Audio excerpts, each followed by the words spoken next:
Okay, welcome back everyone. So again, there's no class on Thursday, so I'm going to have office hours today after class. Okay, so last time we showed that the spec modules that we've been talking about form a complete list of the irreducible representations of S in. And they're all not like pairwise non-equivalent to each other. So today we're going to look at a basis, or we're going to try to understand a basis for a spec module.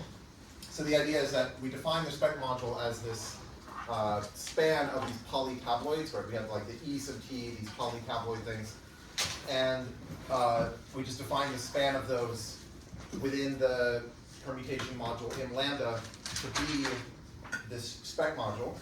But those polytabloids are not necessarily linearly independent, so we want to pick out like a subset of them that are actually going to be linearly independent, and this is going to come from standard Young tableau. So the definition, so we'll say a tableau T is standard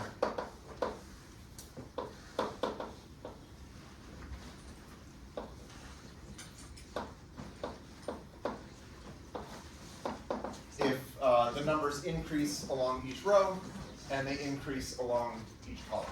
So entries increase from left to right in each row.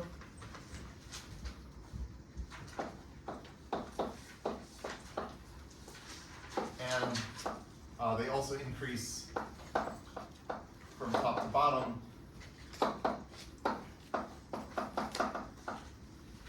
in each column.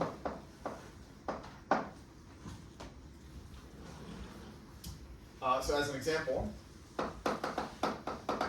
if I took, I don't know, let's say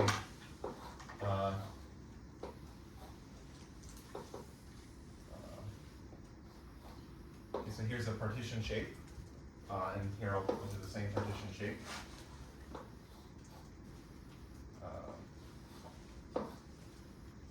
So I could fill, okay, let's do a standard tableau. It could be something like 1, 2, 3, 4, 5, 6, 7.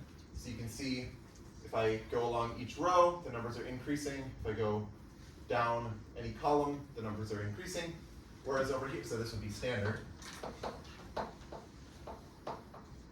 Whereas, okay, it's easy to find something that's not standard. I could have something like, I don't know, if I swap like the 1 and the 5, so 5, 2, 6, 3, 1, 4, 7. Okay, this is not standard because, for example, you have 2 is bigger than 1, or 5 is bigger than 2, so not standard.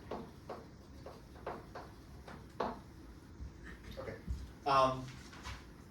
Maybe I'll mention one sort of nice perspective on standard Young tableau, which is not super relevant for what we're going to talk about today, but I think is a nice perspective, which is if you have a Young diagram, you can view this as a poset. So let me just mention how you can think of it as a poset. So a Young diagram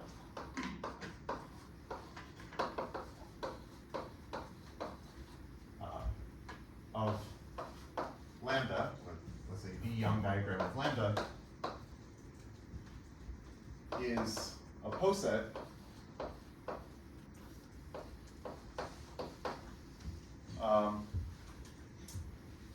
it's a poset whose elements are the boxes.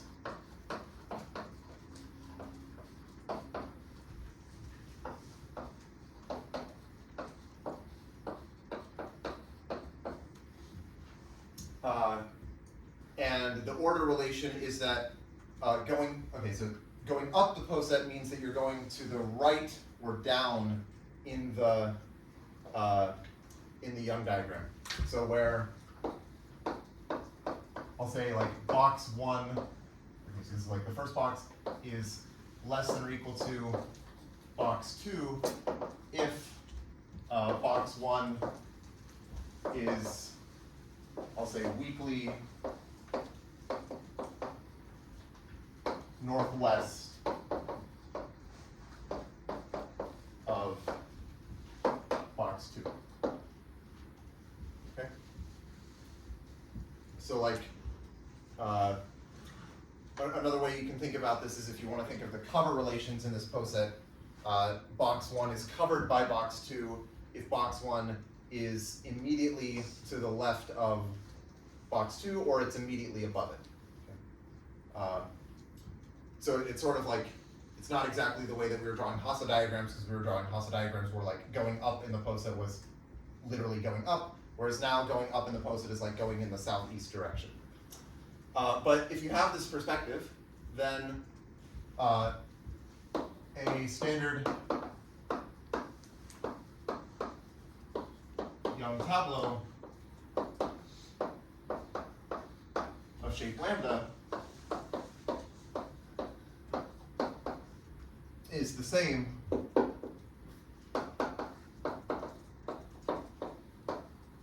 as a linear extension of this poset.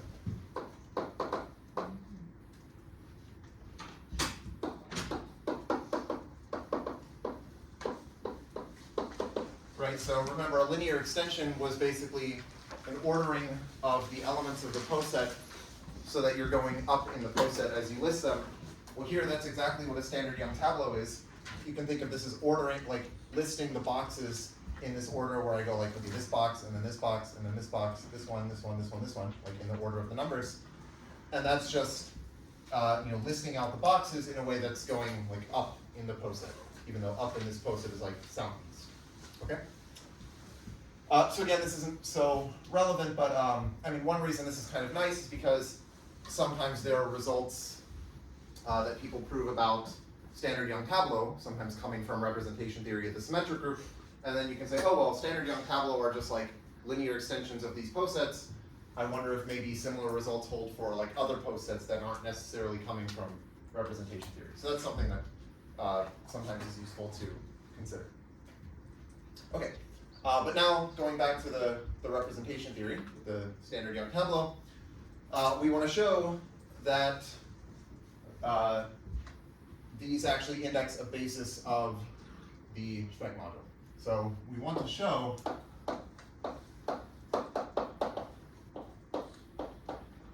that basically the set of E sub t such that t is, I'll introduce this notation, s, y, t of lambda. So this is going to be the set of standard Young tableau of shape lambda. Actually, I can write that here. So let s, y, t of lambda be the set of standard Young tableau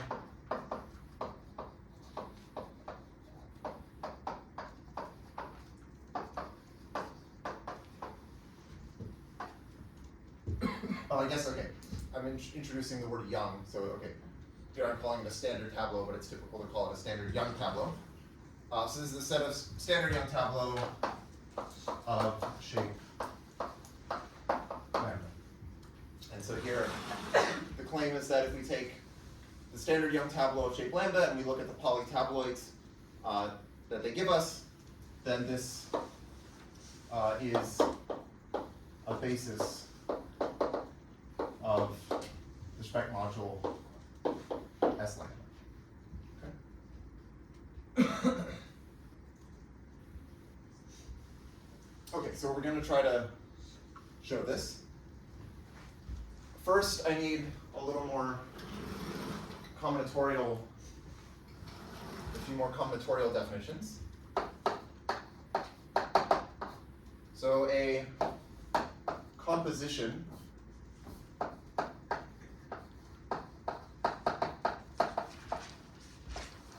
of n is a, it's a tuple of non-negative integers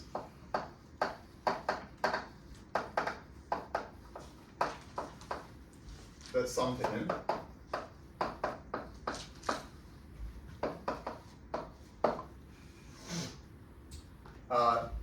And then the integers in the tuple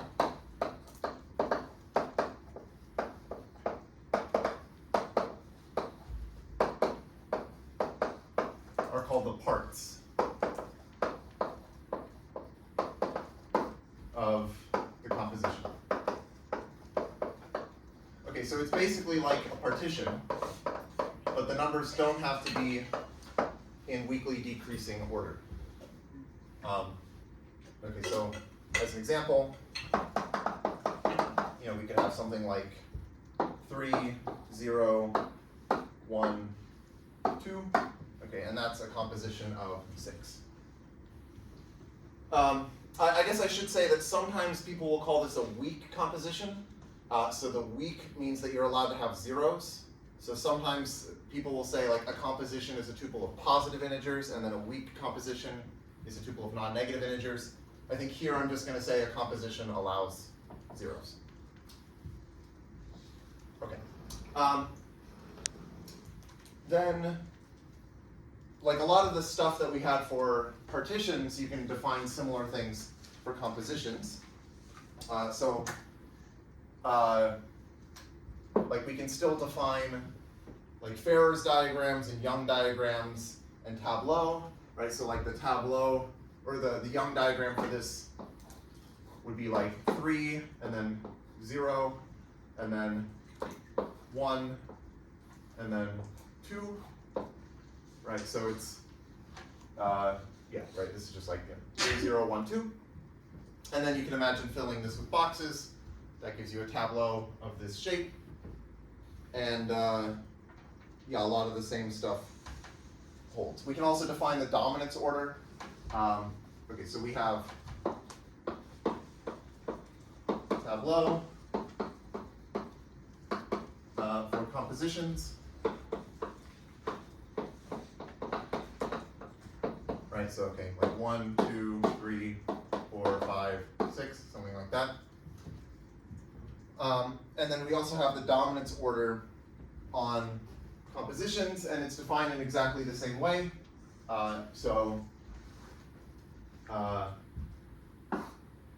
Given compositions,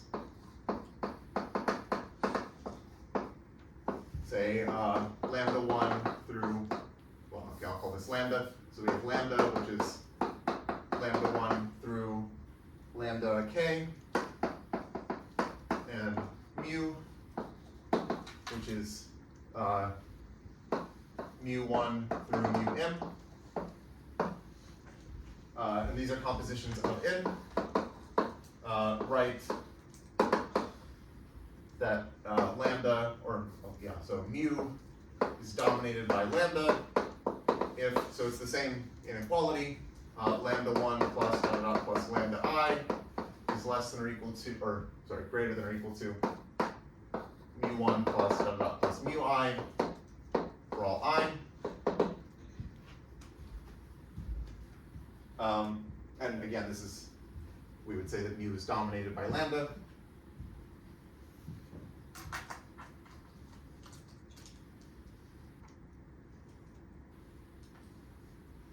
Okay.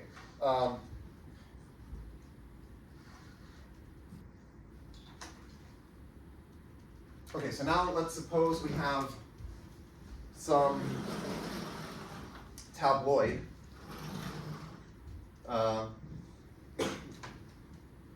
Yeah, okay, so suppose bracket T is a tabloid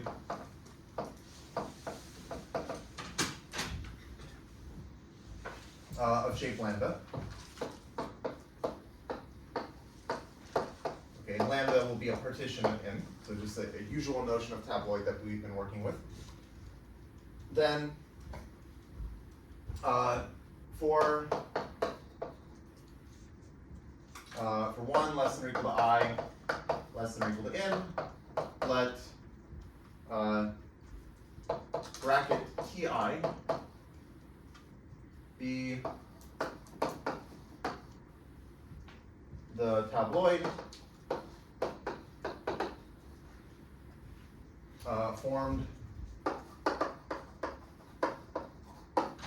by all elements, all entries less than or equal to I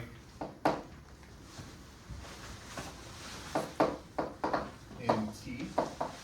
Okay, so I'll say what I mean by this. And lambda I, so let lambda I be the composition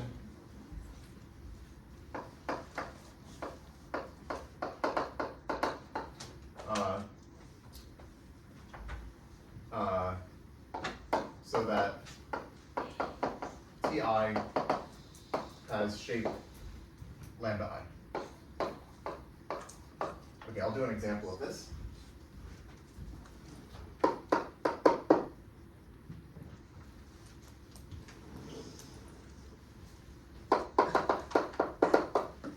Okay, so let's say I took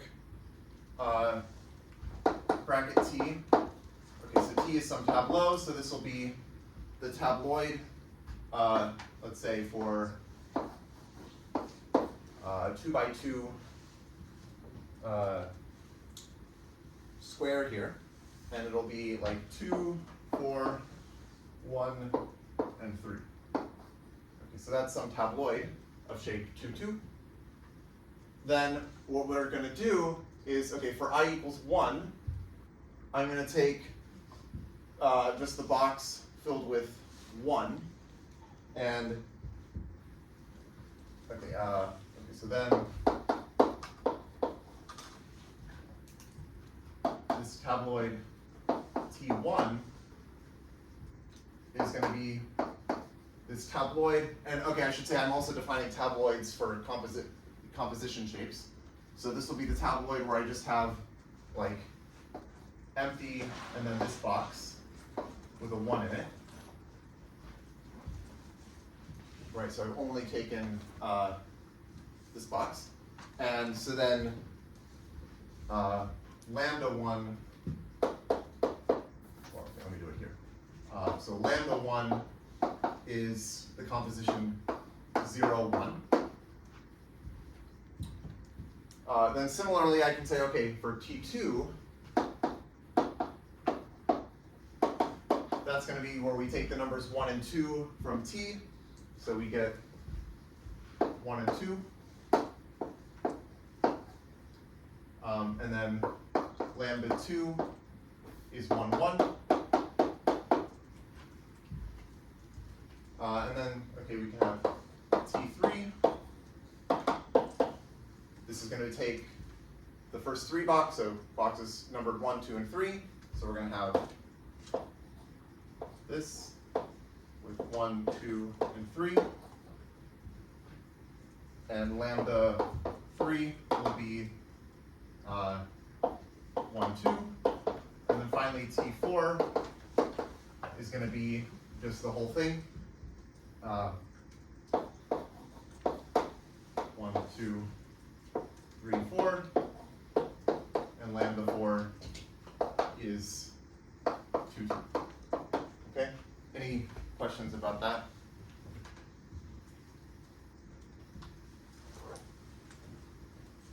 Okay. So I also want to define a dominance order on tabloids.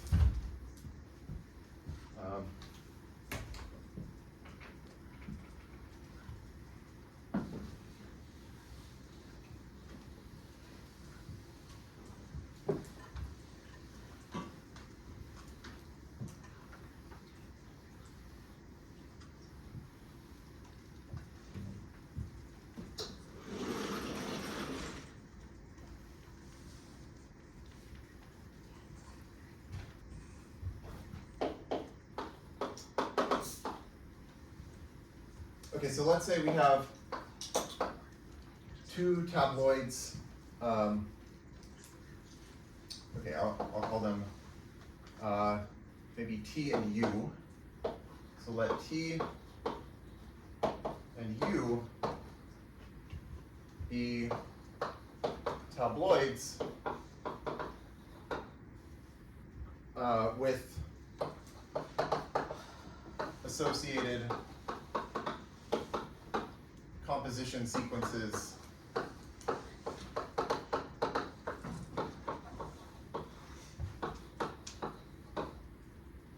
lambda 1 through lambda n,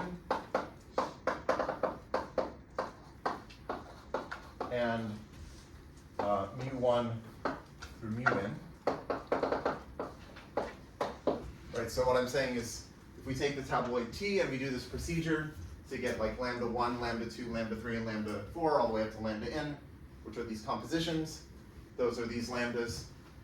And then similarly, if we do the same thing for the tabloid U, we get these compositions mu1 through mu n. Okay, then we're going to say that U dominates T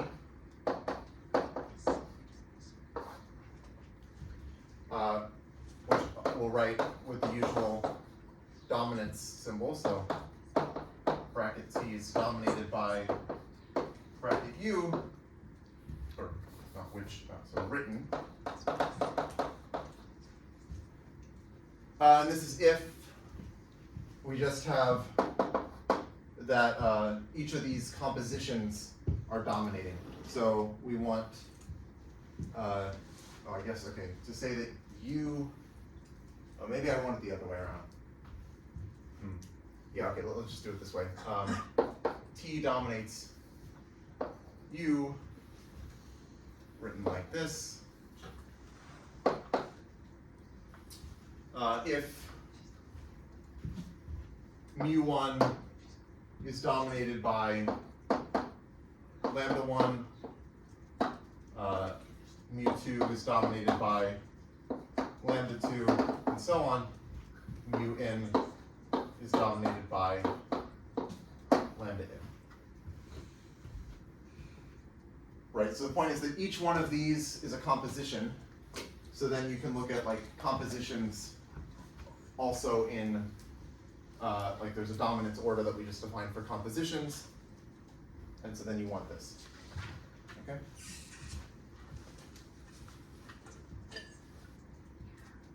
Okay, let me do an example. Let's draw the Hasse diagram of the dominance order for tabloids of shape 2,2.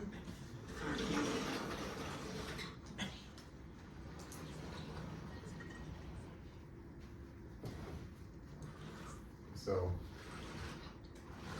example.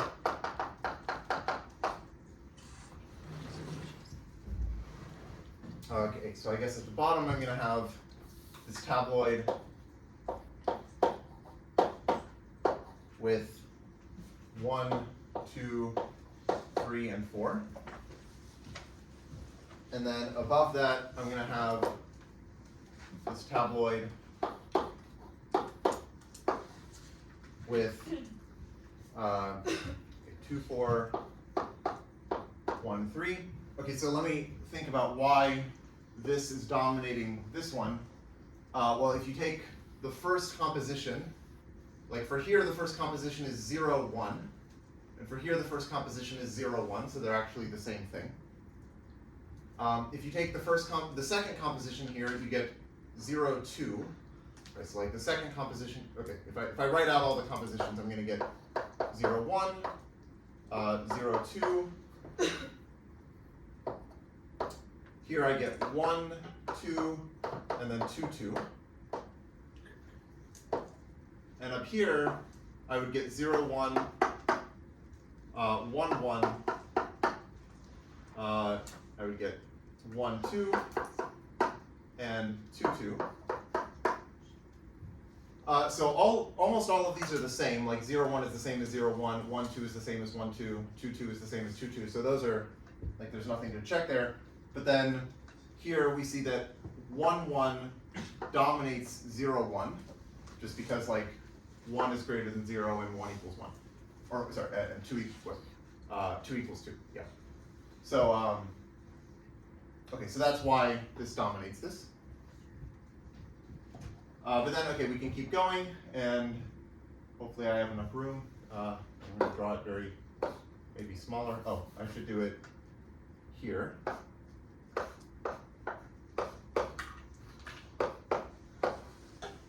Okay, so this one's going to be 1, 4, 2, 3.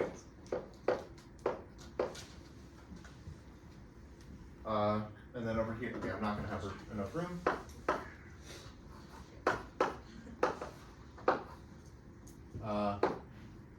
This is 2, 3, 1, 4.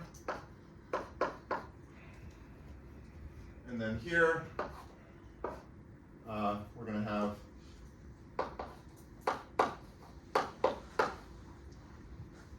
1, 3, 2, 4. And finally at the top,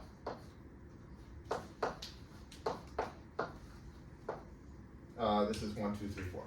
1, 2, 3, 4. Okay. So that's the dominance order on the tabloids of shape 2, 2. Yeah. Sorry. How do we know that this is well defined on the tabloid? Oh, okay, that's a good question. Yeah. So why is it well defined? So if you have a tabloid, again, that means like you're allowed to permute rows. I guess what I'm okay, maybe I should specify what exactly this means. Every time, like in the ith step, when I construct this composition, I'm basically adding something to like one of the rows, and I just increase that number by 1 in the composition. So like if I had, I mean, yeah, you could say, well, is this the concern, like what if you chose a different representative for the tabloid? Yeah, so if I had chosen something like, instead of this, I had maybe this tableau, which was like 4, 2, 3, 1. Okay, so that's the same tabloid. What I would do is still just say, okay, the first box is in row 2, so I would still I would do the same thing. I'm sort of imagining like if I have just this box 1, I think of it as like this thing. Okay, so it's just sort of defined in this way that it's well defined, so that I would still get a 0, 1. In the second step, I would still get 1, 1, and so on. So the compositions are well defined, and then this is well defined. Okay. Yeah. Are the standards on Tableau going to always be at the top, and are they going to be linearly ordered? Yes. What do you mean linearly? So they are going to be at the top. Well, okay, sort of. What do you mean by? Well, in this example, okay. like all the standards on Tableau are in like a chain. Oh, I see. Oh, right. Okay, good question. So I think, yeah, the top one, the very top one should be like where you just sort of list out 1, 2, 3, and so on. Are they going to form a chain?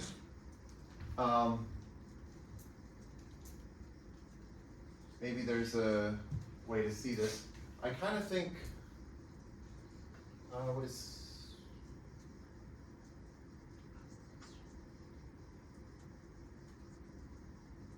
maybe I'll come back to this. That's a good question. There might be not a hard answer, but I don't know it off the top of my head. But okay, that's a good question. Okay. Let me see. So we are going to see something about how the standard ones are going to sort of be above other tabloids that appear like in the polytabloid. So I'll get to that in a second. But yeah, I'll come back to this this question about where the standard tabloids lie. Okay.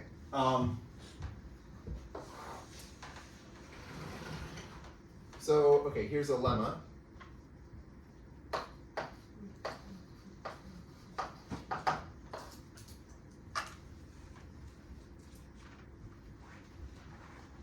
So if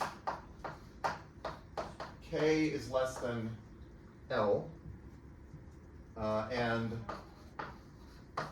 K appears in a lower row than L in this tabloid T, then T is dominated by basically take the transposition that swaps K and L and apply it to the tabloid T.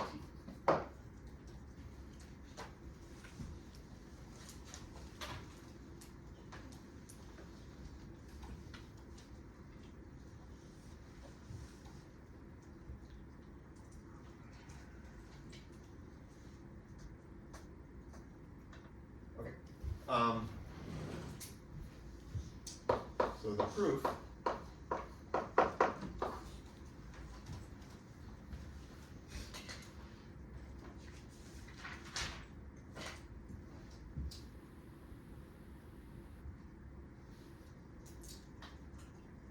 okay, so let's look at the composition sequences for these. So suppose the composition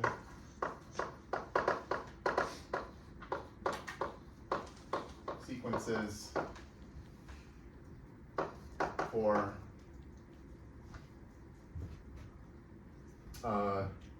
bracket T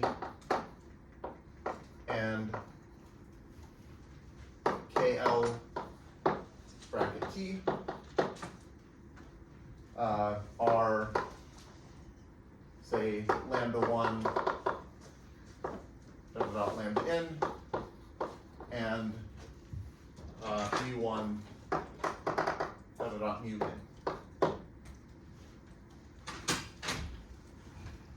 Okay, then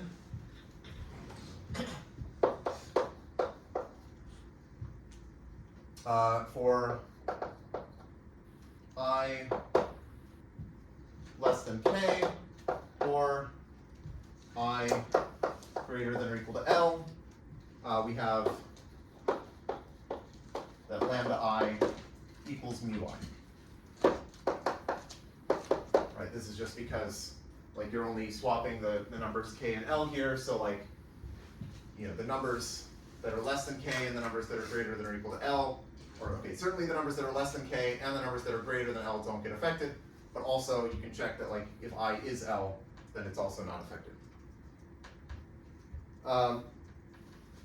So what happens if K is, okay, so suppose K is less than or equal to I is less than L. Okay, and I'm going to let R and Q be the rows of T, okay, I guess the tabloid T, containing K and L, respectively.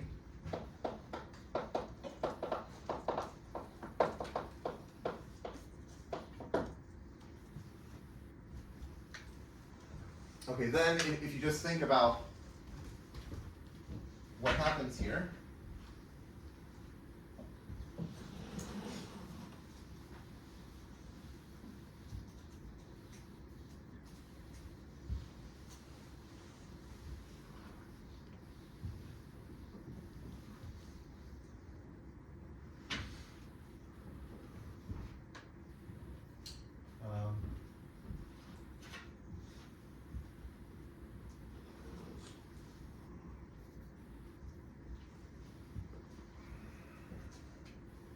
okay, so then lambda I is just like mu I with the qth part. Okay, maybe I'll write write it like this. It's mu I minus EQ. Okay, this might be bad notation, but I'll explain what I mean. And then plus ER. Okay, so what I mean by EQ is, think of this as like the standard basis vector in Rn that has a 1 in position Q and zeros everywhere else. Right, so this is like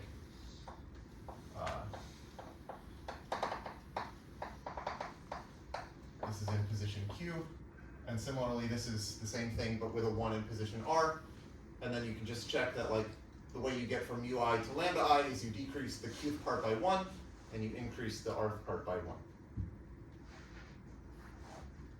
And then since by hypothesis we assume that Q is less than R,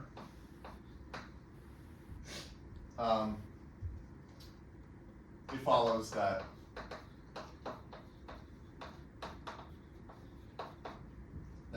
lambda I is dominated by mu I.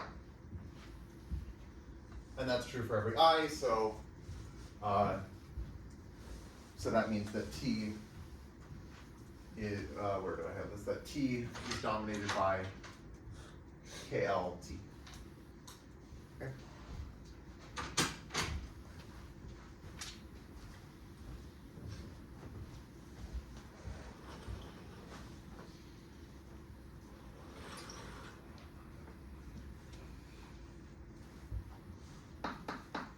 So if, let me put a square here. So okay, let's say that we have some element V in M mu. So this will be some linear combination of tabloids. Right, so these are some tabloids, these are some scalars, so we have a linear combination of these. So this is some element of M mu. Then we say that a tabloid Ti appears in V if Ci is non-zero. Okay, so saying that a tabloid appears in this element is just saying that like the coefficient of it is non-zero in this linear combination. Okay. So now there's a corollary, which is that if T is a standard Young tableau,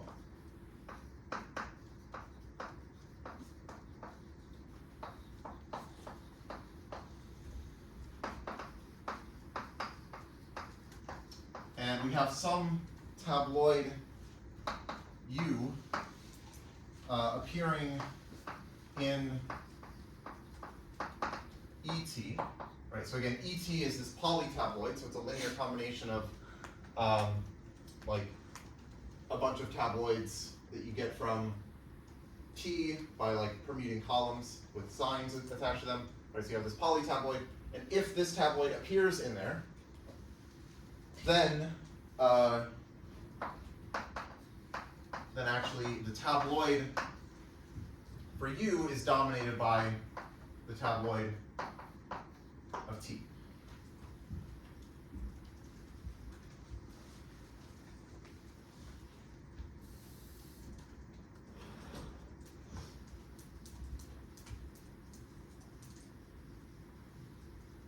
Okay. So what's the proof of this?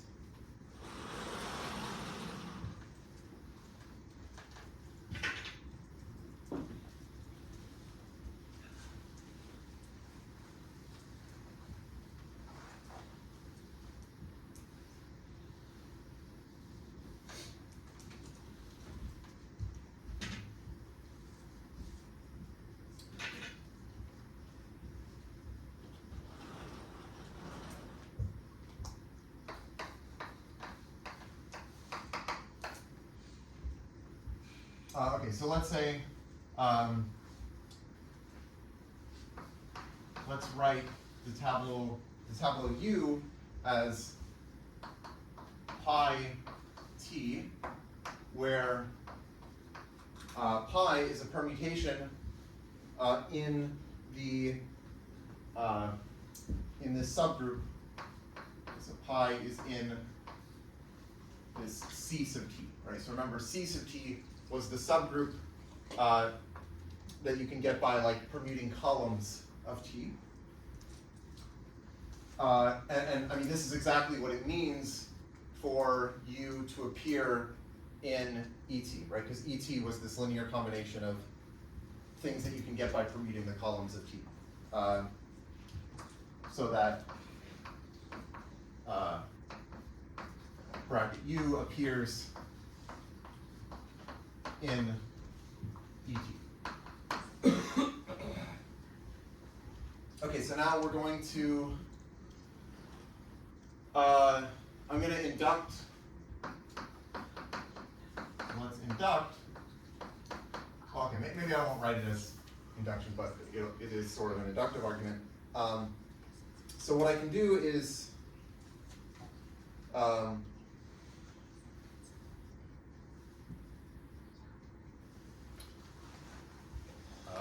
so suppose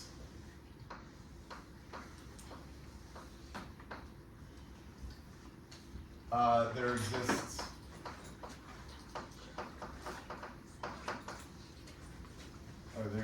like k less than L with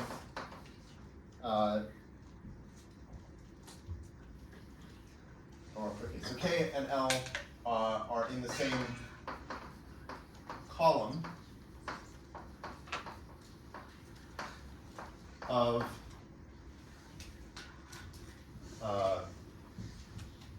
U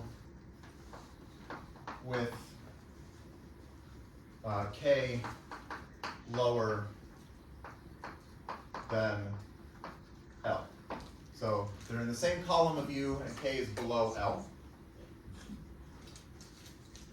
Then what we know from the lemma here, right, so if k is less than L and k appears below L, then we know that U, so then by the lemma,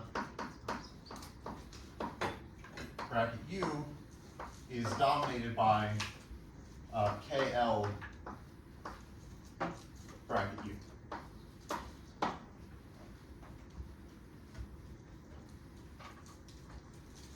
Okay, so then the point is that we can do this. So we can do this to go up in the dominance order, so long as we could find some K and L where they're in the same column and the smaller one is below the bigger one. So as long as you can find two numbers that are in the same column of U, where the smaller one is, like where they're out of order, right? They're like in the wrong order, then you can swap them to put them into the correct order, and that will move you up in the dominance order. And so then the point is that you can just keep doing this. Every time you have these out of order numbers in the same column, you can just swap them, that'll move you up in the dominance order. And you do that until eventually you can't do any more of these moves, and at that point you'll be actually at T. Because, well, basically what you will have done is you will have permuted the columns in some way. Each time you do one of these moves, you're just permuting a column, doing a transposition in that column. So you'll be permuting the columns until the columns are actually in increasing order. But if the columns are in increasing order, that actually forces you to be like the tabloid of T. Right, so I guess, okay, we can repeatedly swap pairs that are out of order within the same column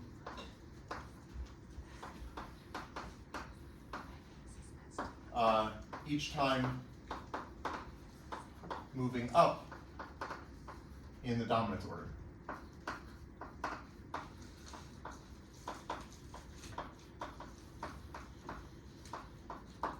And then we stop once we can't do any more moves, and we stop once we reach bracket T. Okay, and the reason we reach bracket T is because T is standard. Okay.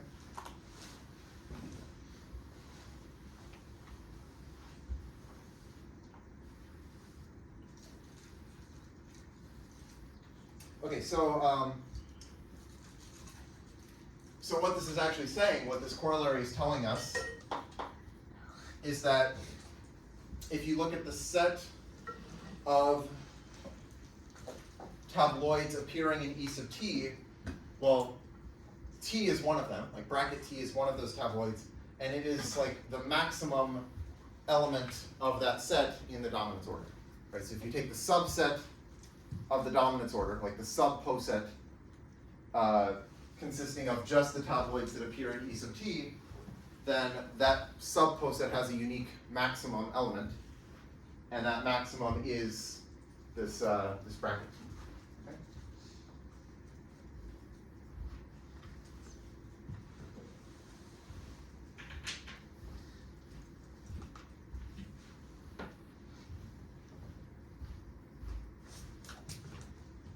Okay, so this kind of partly answers Sophia's question in the sense that if you look at the dominance order, like the standard tabloids are going to be sort of toward the top, right? Because if you have anything that's not standard, you know that there's going to be a standard thing above it. Okay.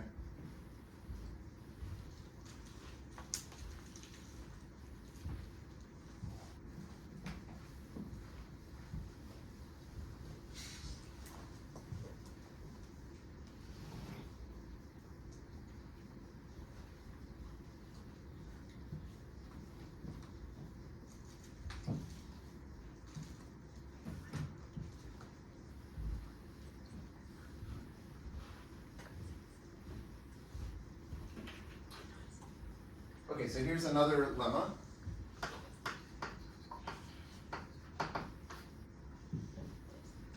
So let's say V1 through Vm are elements of M mu. So each one of them is some linear combination of tabloids of shape mu. And now suppose for each one of these V sub I,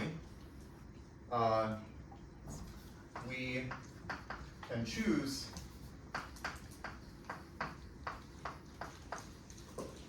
a tabloid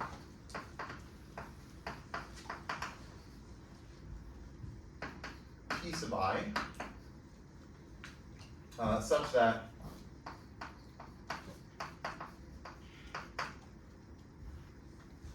first of all, T sub I, bracket T sub I is the dominance maximum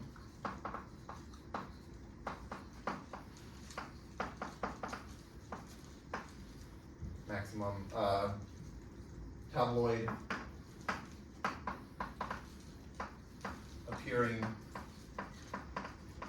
in V sub I. Because this is one thing. All right, so it's the same kind of thing here where I'm saying you have this VI, which is a linear combination of tabloids. So there are a bunch of there's like a set of tabloids appearing in it, and we want that subset in the dominance order to have a unique maximum, which should be this bracket T sub I. And then also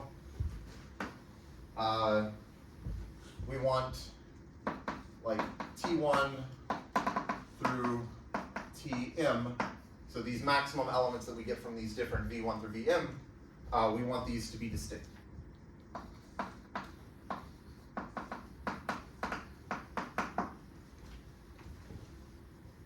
Okay, then these elements,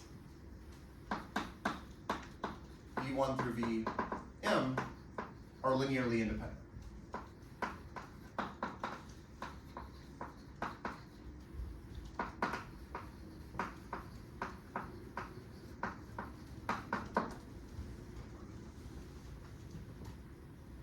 Right, so notice that if we can prove this lemma, that'll imply that the polytabloids associated to the standard tabloids, the standard Young tableau, that those are linearly independent, which is one thing we're trying to, right, we're trying to show that they form a basis.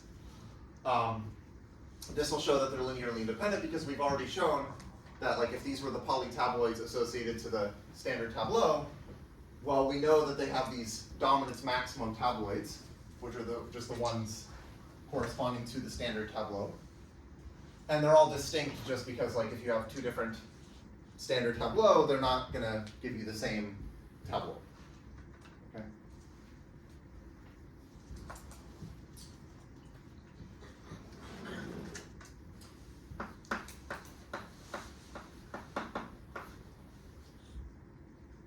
Okay, so let's choose.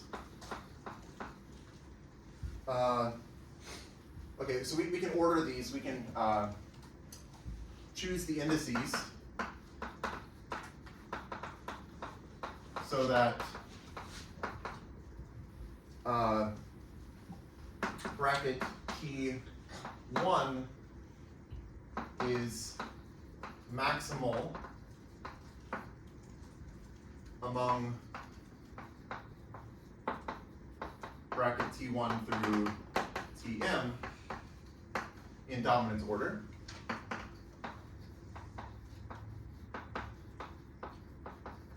Okay, maybe I should clarify what I mean by maximal versus maximum, because they're not exactly the same thing.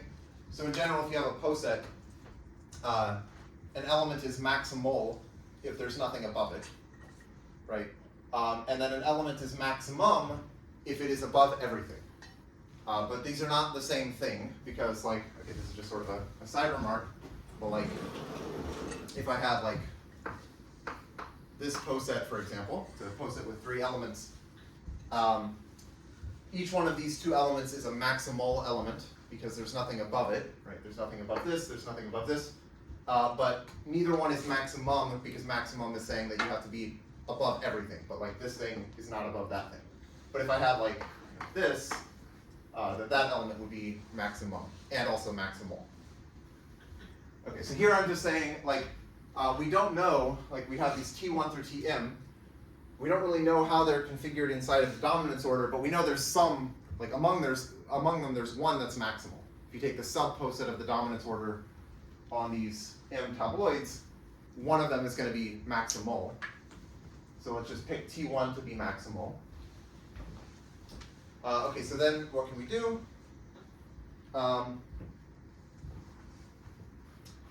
Then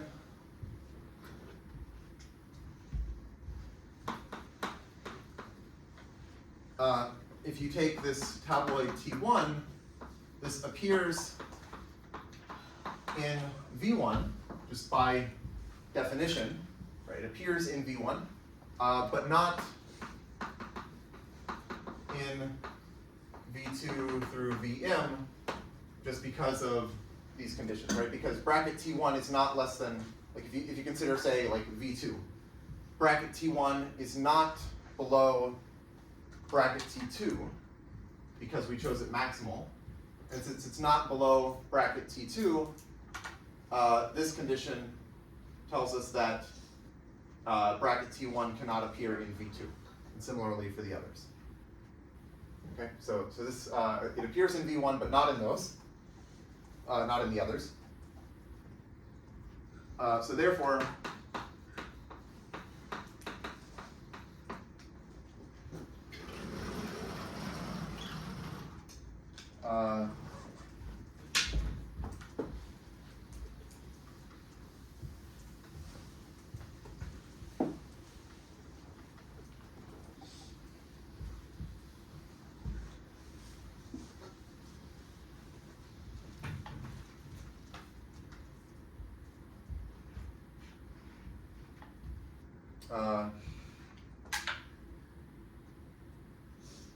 if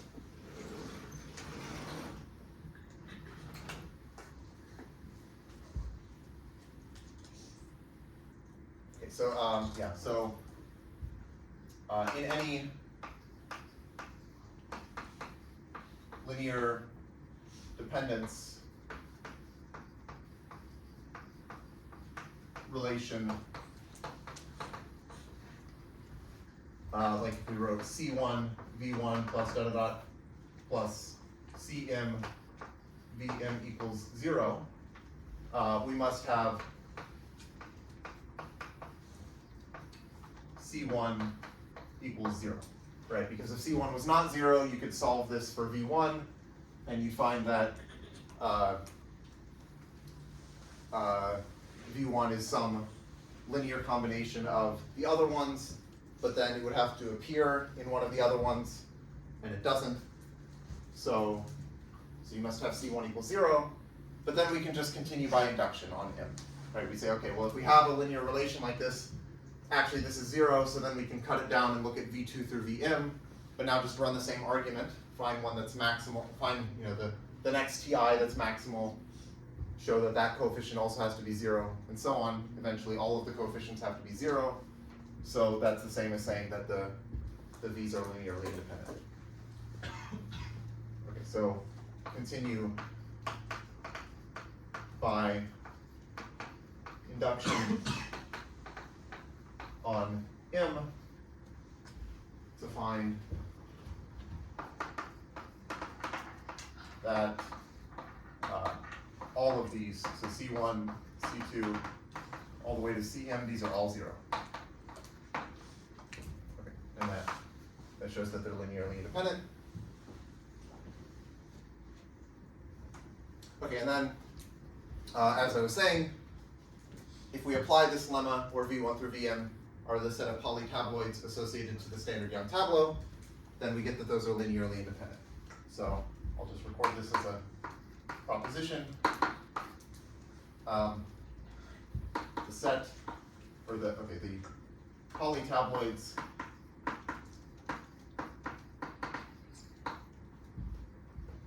E sub t, for t a standard Young tableau of shape lambda, these are linearly independent.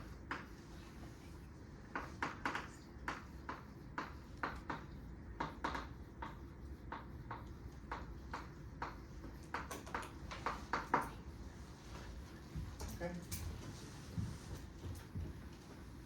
So that's part of what we want to do, right? We're trying to show that these actually form a basis for the spec module. We've shown that they're linearly independent. Now we have to show that they actually span. So that's going to be the next goal. Okay.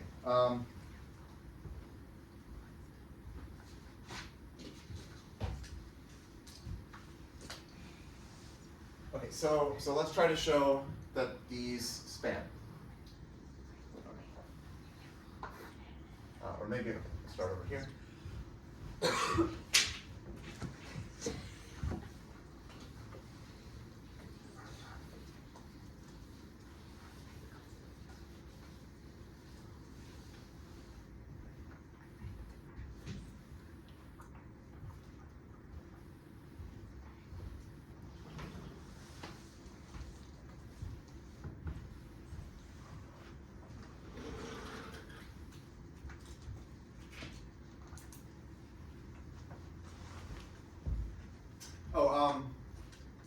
Okay, maybe before I start going on to the span, I'll just mention one thing that's related to the next p-set. So I'm going to release another p-set today.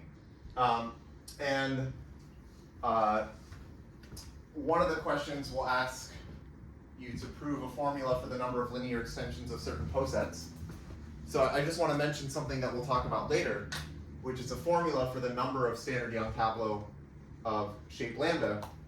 Right, so like once we prove that the standard Young tableau of shape lambda form a basis for the, or they give us a basis for the spec module, then we can ask like, okay, how many are there? Because that's going to be the dimension of the spec module. And there's a really nice answer, which is called the hook length formula. So I'll talk about this later, but I'll just briefly mention it here. So in general, if you have some partition shape, okay, let's say something like this. You can define what's called the hook length of a box. So you go to the box and you basically draw a little ray going to the east, and you draw a ray going south, and you count how many boxes these rays touch. So in this example, it would be 5, because you get 1, 2, 3, 4, 5. So I would say that the hook length of this box is 5. And similarly, like if I took this box, the hook length is 2, so I could have a 2 here. And what we'll end up finding is there's this sort of amazing formula that the number of standard Young tableau of shape lambda, where lambda is a partition of n, this is going to be n factorial divided by the product over all of the boxes. Okay, so this is my notation for like a box is in lambda in the Young diagram of like the hook length of that box, which is this h sub box. So it's this remarkable, nice product formula. It's very nice. And so this is not going to be on the P set, but one way you can think about this is here we're counting how many standard Young tableau there are, or sorry, yeah, how many standard Young tableau there are of this shape, but that's the same as the number of linear extensions of that poset I mentioned at the very beginning, right? So, right, we can define this poset where the boxes are the elements and the order relation is like going in that southeast direction. So here we're counting linear extensions, and what you will be asked to do on the P set is something similar, but here you'll look at what are called rooted forest posets. So a rooted forest is basically a poset where every element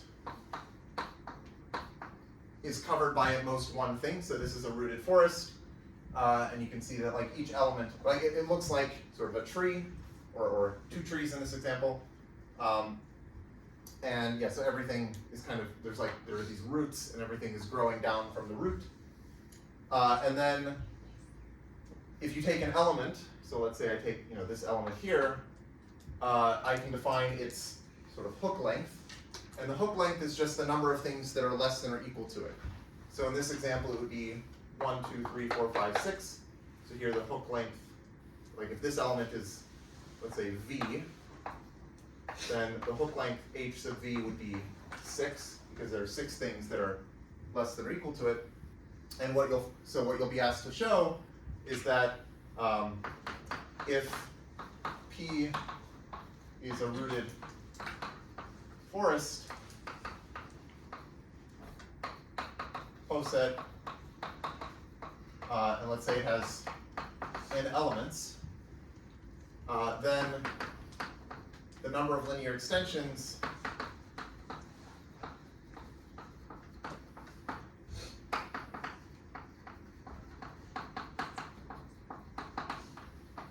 of P is n factorial divided by the product of all of these hook lengths. So it looks very similar to this. It's like the same kind of formula, but this ends up being easier to prove in the rooted forest case, and it's trickier in the standard Young tableau case. Okay, so this will be on the P set that I'll send out today. Anyway, let's see, how much time do I have? Okay, like 10 minutes. So, okay, so now let's go on to try, well, I'm not going to do the whole thing, but we'll work toward showing that the polytabloids of the standard tableau, that those are, that they span the whole spec module.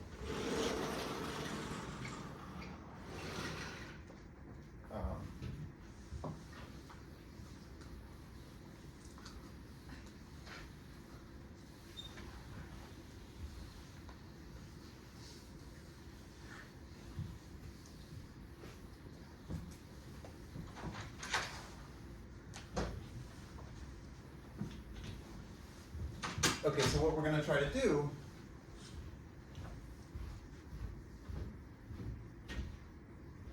is just pick some tabloid T, or tableau.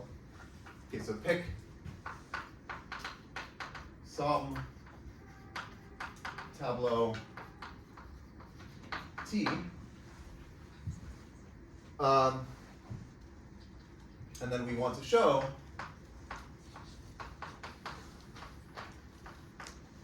that E sub T is a linear combination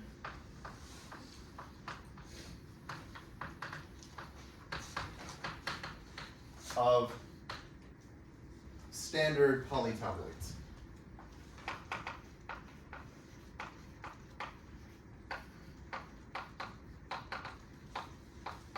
Okay, standard polytabloid just means polytabloid coming from a standard tableau. Okay.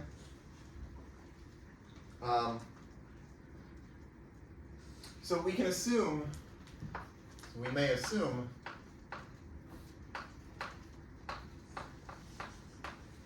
the columns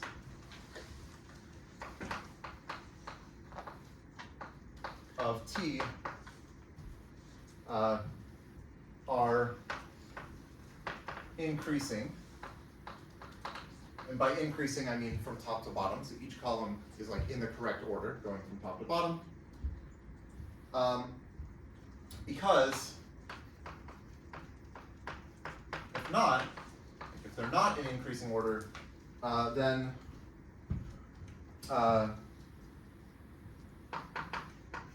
there exists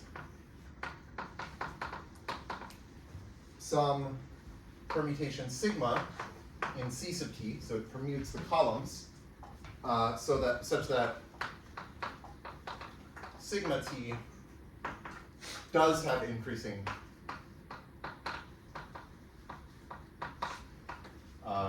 columns.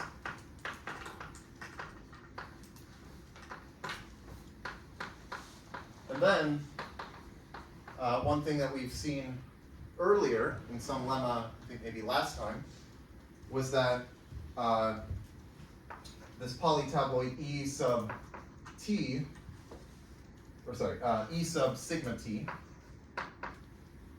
is the same as sigma E sub T, and we saw that this is just the sine of sigma times E sub T. Okay, so this follows from some lemma that we had before. And right, so all I'm saying is that if the columns of T are like in bad order, like if they're not in increasing order, then we can permute the columns to make them into increasing order. We do that by choosing one of these permutations sigma, and then the cost of doing that is that we have to multiply the polytabloid by some sign. But then, of course, like if this thing is a linear combination of standard polytabloids, then of course E sub T is also going to be a linear combination of standard polytabloids because it's just off by a sign. So, okay, so the point is we might as well assume that the columns of T are in increasing order. Okay, let's make a definition. Yeah, so it's sort of a weird point to stop the lecture, but maybe I'll review some of this next week when we pick back up. Again, no class on Thursday.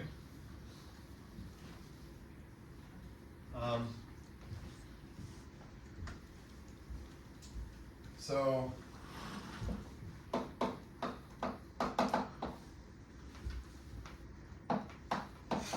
let's say I have A and B. Let these be two disjoint sets of positive integers.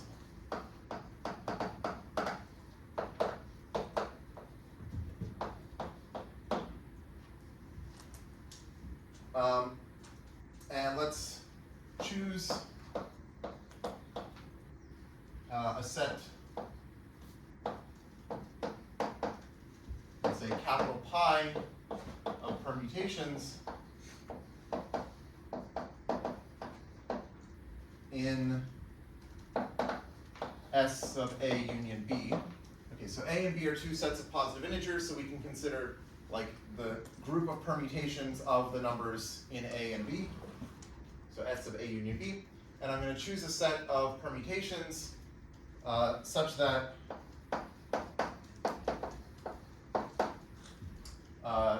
S sub A union B is just the disjoint union over little pi and big pi of pi, and then this SA cross SB.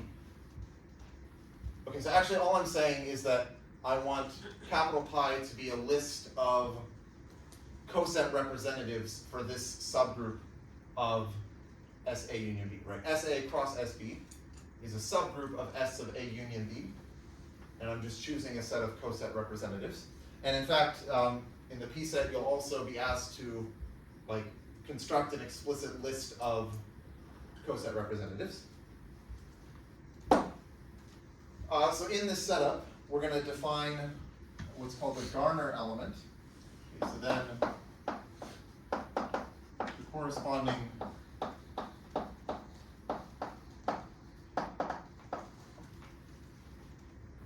Garner element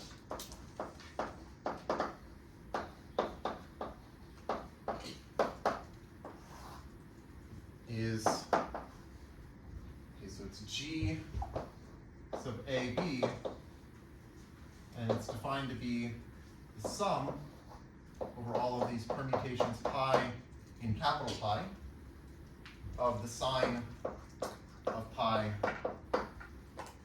times pi. So I guess actually if we use the notation we had last time, I think we would have called this pi minus, right? Pi, if pi, it's any subset of this group, we're defining this minus to be like the group element that you get by summing the things, but with this appropriate sign. Okay. And so, yeah.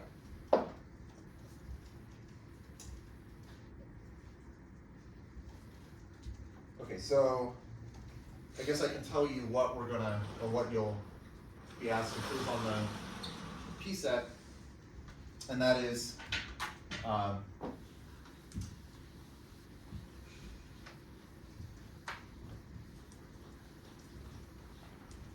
okay, so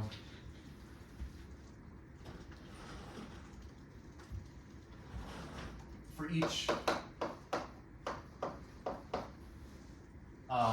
pair of sets A prime and B prime, such that the size of A prime equals the size of A, and the size of B prime equals the size of B, and A prime union B prime equals A union B, find some permutation of pi such that pi A equals A prime and pi B equals B prime. So yeah, so for any choice of these subsets A prime and B prime that have the same size as A and B, and their union is the same, you can find some permutation that sends A to A prime and sends B to B prime. And then what you'll be asked to show is that if you take the set of all of these pi's as we range over pairs A prime and B prime, then that forms this, or like one possible choice of this set capital Pi. Okay, so the set of such pi as we range over these pairs A prime comma B prime is a valid choice of the set capital Pi. So this is something you'll be asked to verify. Okay, so that's all for today.